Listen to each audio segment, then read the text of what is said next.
केंद्रीय मंत्रिमंडल के मेरे साथी अनुराग ठाकुर, भारती पवार, निशित प्रामाणिक, महाराष्ट्र के डिप्टी सीएम देवेंद्र फडणवीस, अजित पवार जी, सरकार के अन्य मंत्रीगण, अन्य महानुभाव और मेरे युवा साथियों, आज का ये दिन भारत की युवा शक्ति का दिन है। ये दिन उस महापुरुष को समर्पित है जिसने गुलामी के कालखंड में भारत को नई ऊर्जा से भर दिया था। ये मेरा सौभाग्य है कि स्वामी विवेकानंद की जयंती पर मैं आप सब नौजवानों के बीच नासिक में हूं। मैं आप सभी को राष्ट्रीय युवा दिवस की शुभकामनाएं देता हूं। आज ही भारत की नारी शक्ति की प्रतीक राजमाता जिजाऊ मां साहब की भी जन्म जयंती है। राजमाता जिजाऊ मांसाहेब यांच्या जयंती दिनी त्यांना वंदन करण्यासाठी मला महाराष्ट्राच्या वीरभूमीत येण्याची संधी मिळाली, याचा मला अतिशय आनंद आहे। मी त्यांना कोटी कोटी वंदन करतो। साथियों, ये केवल एक संयोग नहीं है कि भारत की अनेक महान विभूतियों का संबंध महाराष्ट्र की धरती से रहा है। ये इस पुण्य भूमि का, इस वीर भूमि का और इस तपोभूमि का प्रभाव है।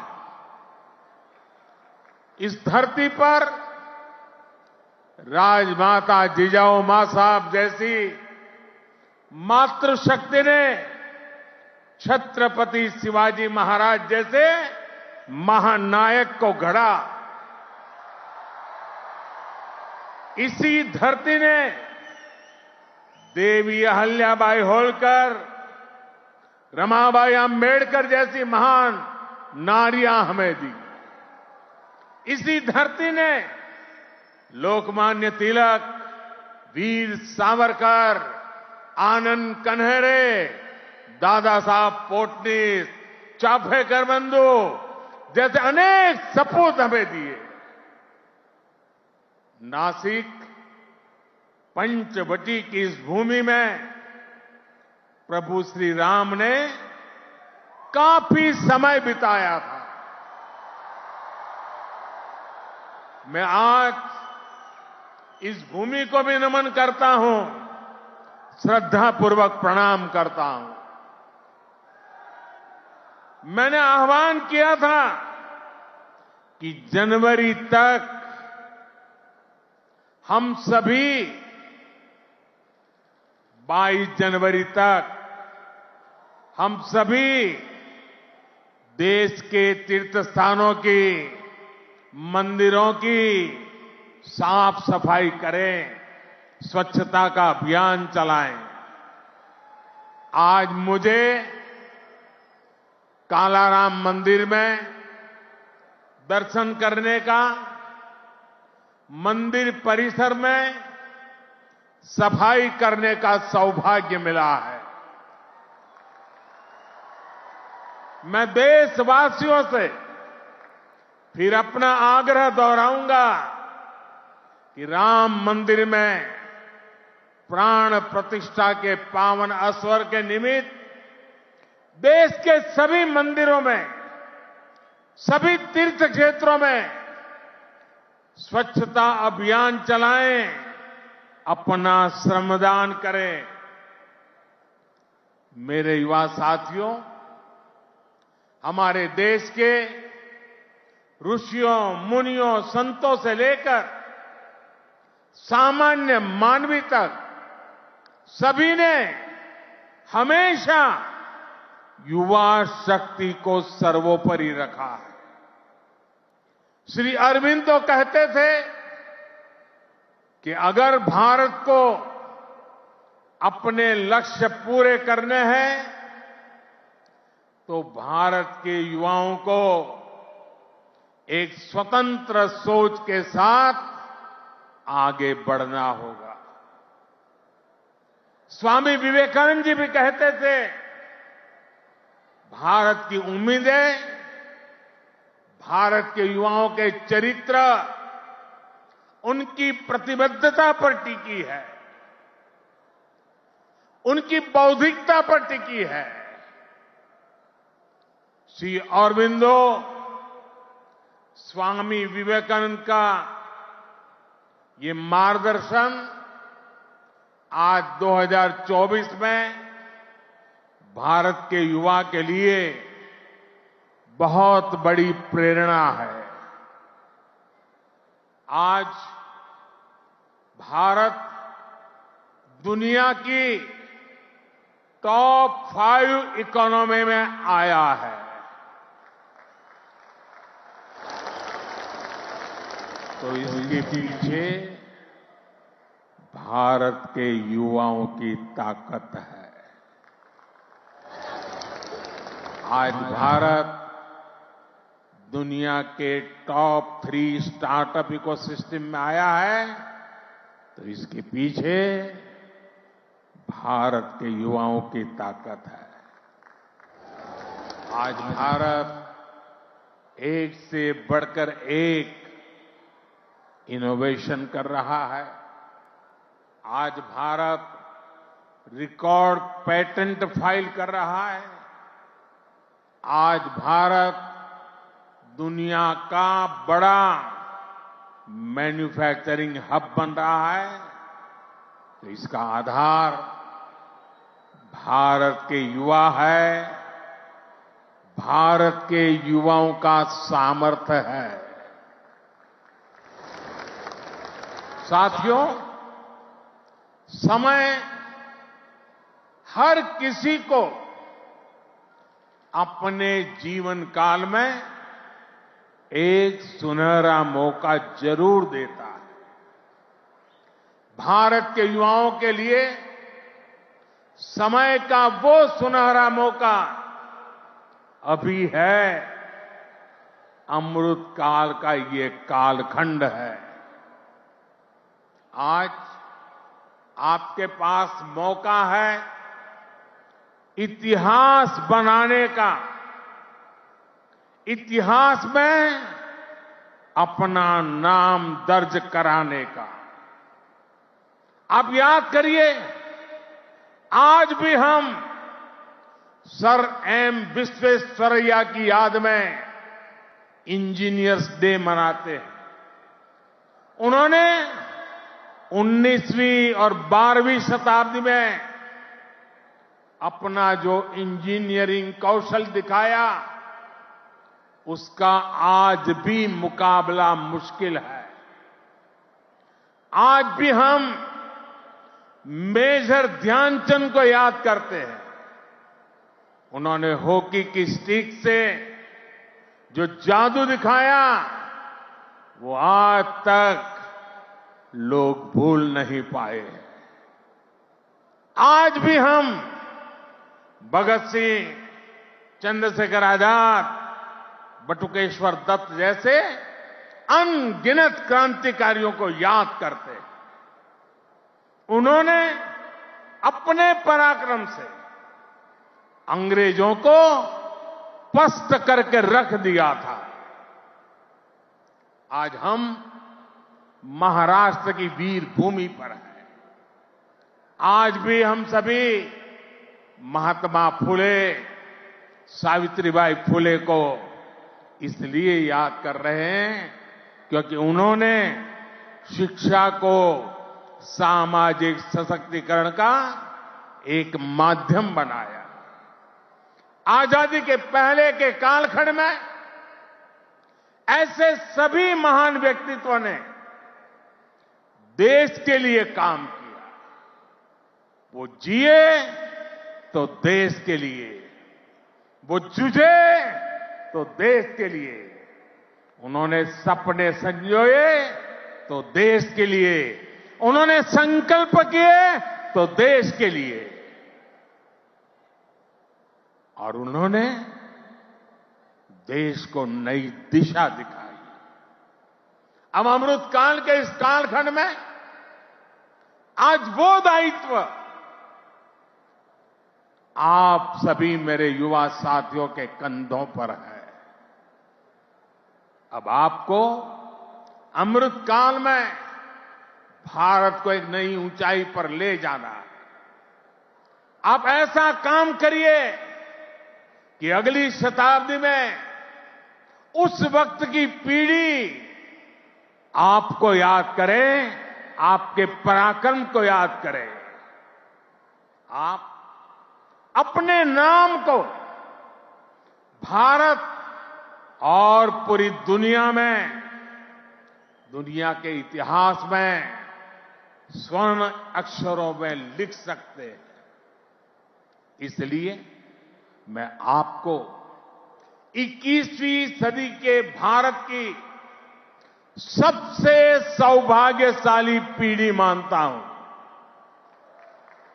मैं जानता हूं आप ये कर सकते हैं।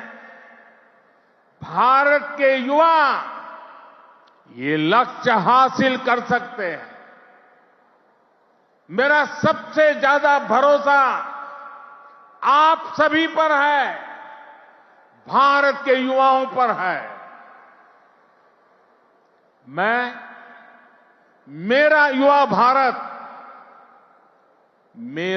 भारत संगठन से जिस तेजी के साथ देश के कोने कोने में युवा जुड़ रहे हैं, उससे भी बहुत उत्साहित हूं। मेरा युवा भारत, माय भारत संगठन की स्थापना के बाद ये पहला युवा दिवस है।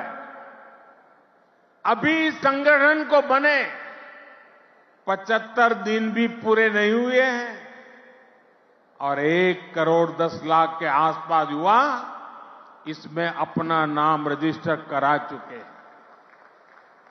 मुझे विश्वास है आपका सामर्थ्य, आपका सेवा भाव देश को, समाज को नई ऊंचाई पर ले जाएगा। आपका प्रयास, आपका परिश्रम युवा भारत की शक्ति का पूरी दुनिया में परचम लहराएगा। मैं माय भारत संगठन में रजिस्टर कराने वाले सभी युवाओं का आज विशेष अभिनंदन करता हूं। और मैं देख रहा हूं माय भारत में रजिस्ट्रेशन में हमारे युवा और हमारी युवतियां दोनों के बीच में कंपटीशन चलती है, कौन ज्यादा रजिस्ट्री करवाए।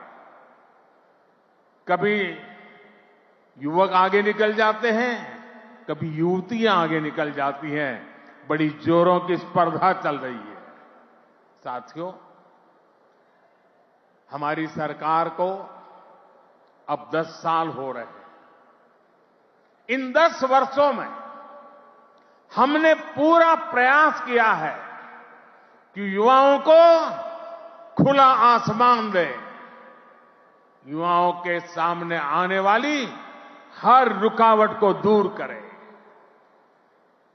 आज चाहे शिक्षा हो, रोजगार हो, एंटरप्रेन्योरशिप या इमर्जिंग सेक्टर्स हो, स्टार्टअप्स हो, स्किल्स या स्पोर्ट्स हो, देश के युवाओं को सपोर्ट करने के लिए हर क्षेत्र में एक आधुनिक, डायनेमिक इकोसिस्टम तैयार हो रहा है। आपको 21वीं सदी की आधुनिक शिक्षा देने के लिए नई राष्ट्रीय शिक्षा नीति लागू की गई है। युवाओं के लिए अब देश में आधुनिक स्किलिंग इकोसिस्टम भी तैयार हो रहा है। हाथ के हुनर से कमाल करने वाले नौजवानों की मदद के लिए पीएम विश्वकर्मा योजना शुरू की गई है।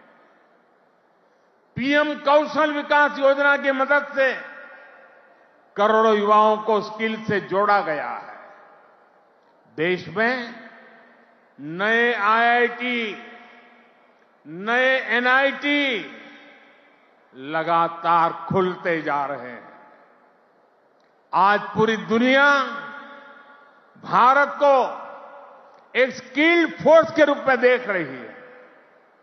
विदेश में हमारे युवा अपना कौशल दिखाया पाए, इसके लिए सरकार विदेश जाने वाले युवाओं को ट्रेनिंग भी दे रही है।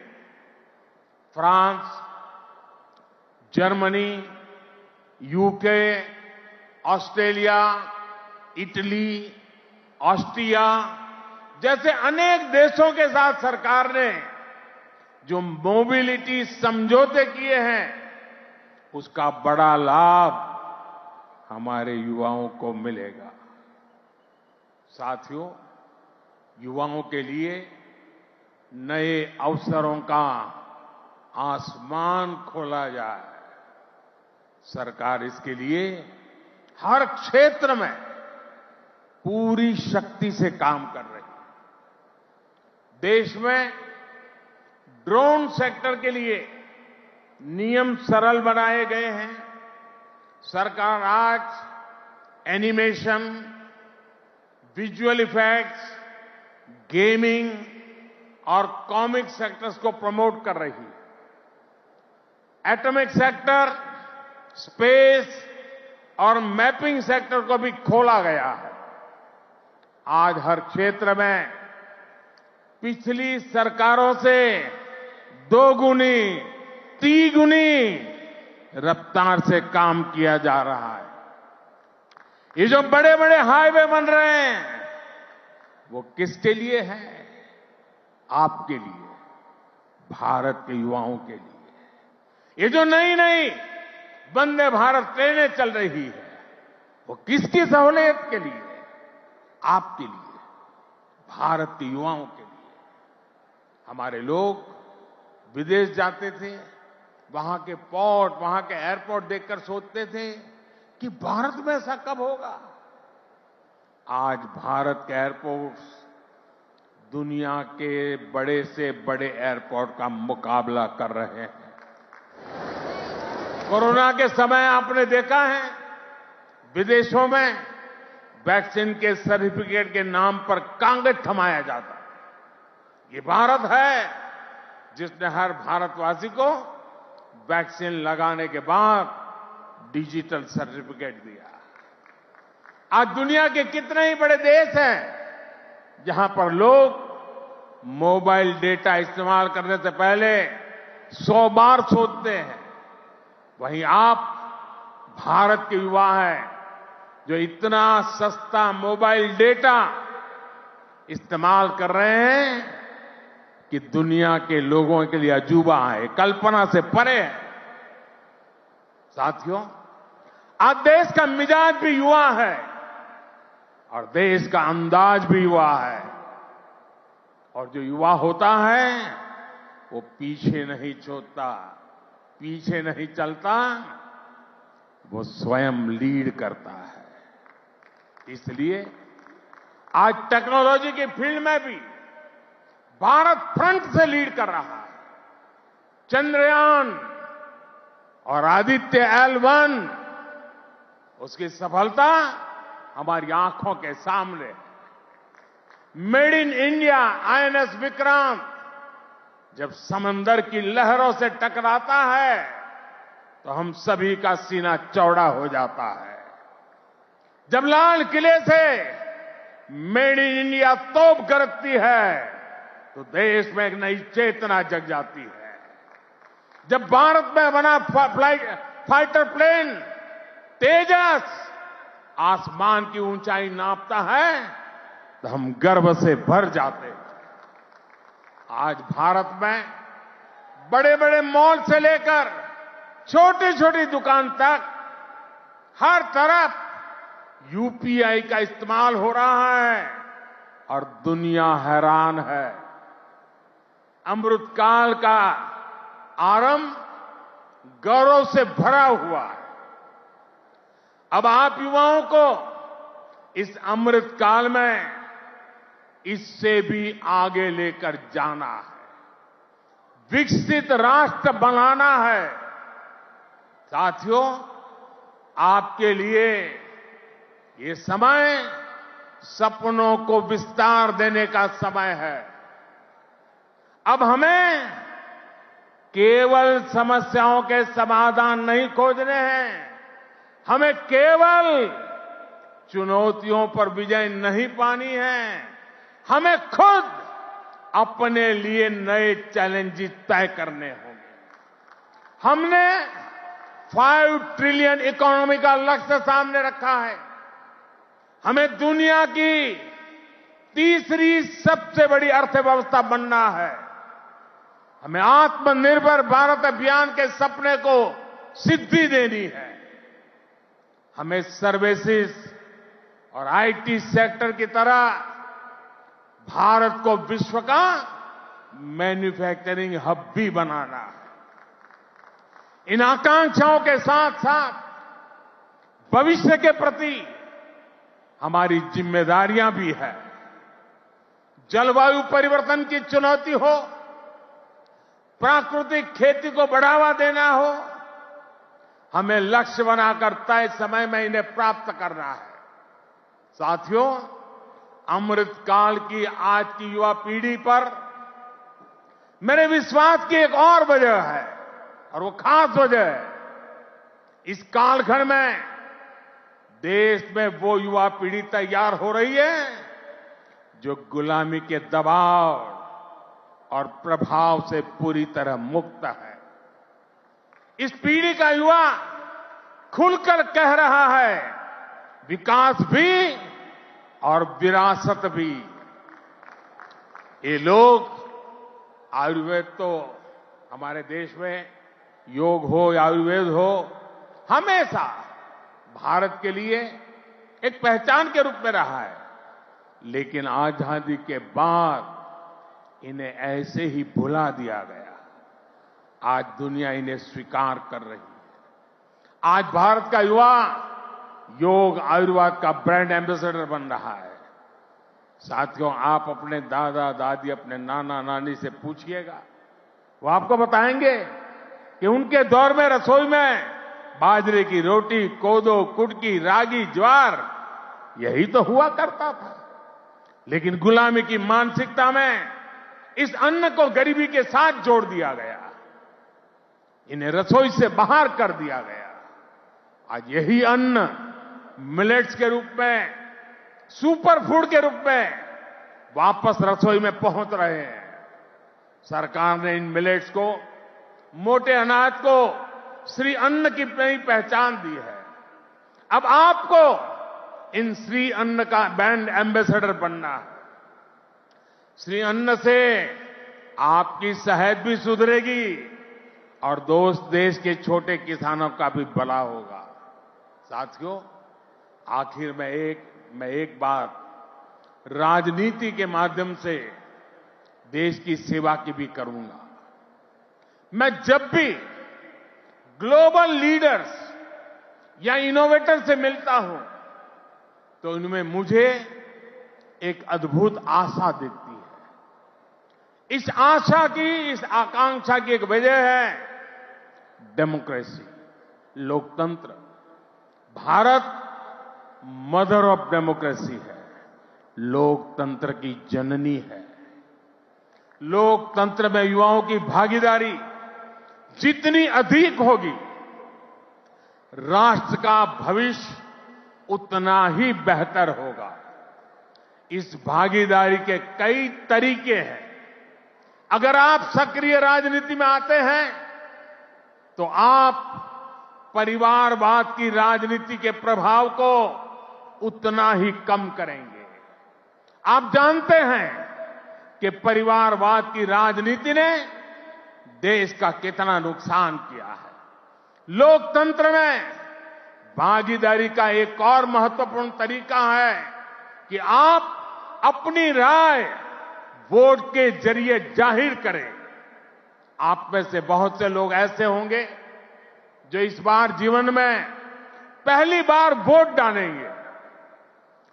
फर्स्ट टाइम वोटर्स हमारे लोकतंत्र में नई ऊर्जा और शक्ति ला सकते हैं। इसलिए वोट करने के लिए आपका नाम लिस्ट में आए, इसके लिए जल्दी से जल्दी सारी प्रक्रिया पूरी कर लीजिए। आपके पॉलिटिकल व्यूज से ज्यादा जरूरी है कि आप देश के भविष्य के लिए अपना वोट डालते हैं, अपनी भागीदारी कराते हैं। साथियों, अगले 25 वर्षों का ये अमृत काल आपके लिए कर्तव्य काल भी है। जब आप अपने कर्तव्यों को सर्वोपरि रखेंगे तो समाज भी आगे बढ़ेगा, देश भी आगे बढ़ेगा। इसलिए आपको कुछ सूत्र याद रखने होंगे। जितना हो सके आप लोकल को, स्थानीय प्रोडक्ट को प्रमोट करिए। मेड इन इंडिया प्रोडक्ट का ही इस्तेमाल करिए। किसी भी तरह की ड्रग्स और नशे की लत से बिल्कुल दूर रहिए। इन्हें अपने जीवन से दूर रखिए। और माताओं, बहनों, बेटियों के नाम अपशब्दों का, गालियों का इस्तेमाल करने का जो चलन है, उसके खिलाफ आवाज उठाइए, इसे बंद करवाइए। मैंने लाल किले से भी इसका आग्रह किया था, आज फिर से दोहरा रहा।